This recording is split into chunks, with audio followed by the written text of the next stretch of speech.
কবে তুমি আমার হবে।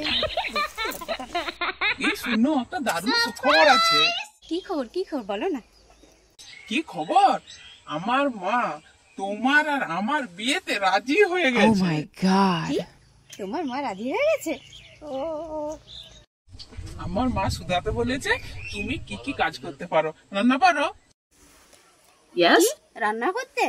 হ্যাঁ, আমি সব রান্নাই করতে পারি। কি কি রান্না ধরো, আমি ভাত করতে পারি, কিন্তু আমি উনান আর কি গ্যাস না, আমি গ্যাসও জ্বালাতে পারিনি। গ্যাস জ্বালাতে আমার না প্রচুর ভয় লাগে। তারপরে ধরো আমি জল গরম করতে পারি, কিন্তু আগেই বলেছি আমি উনান জ্বালাতে পারি না। তারপরে ধরো চা করতে পারি, কিন্তু আমি চিনি দিতে পারিনি। তারপরে আমি ডাল করতে পারি, কিন্তু আমি ডাল ঢালতে পারিনি, কারণ আমার পুড়ে যাওয়ার ভয় লাগে। তখন ডাল আমার ফুটে ফুটে সব শেষই হয়ে যায়। বলছি তুমি কাপড় কাচতে পারো? কি? কাপড় কাচতে? হ্যাঁ, আমি দারুণ কাপড় কাচি। আমি যে কাপড় একবার কাচি না, সেই কাপড় আর কোনোদিনও কাচতেই হয়নি। বলছি তুমি ঝাড় দিতে পারো? ঝাড় দিয়া?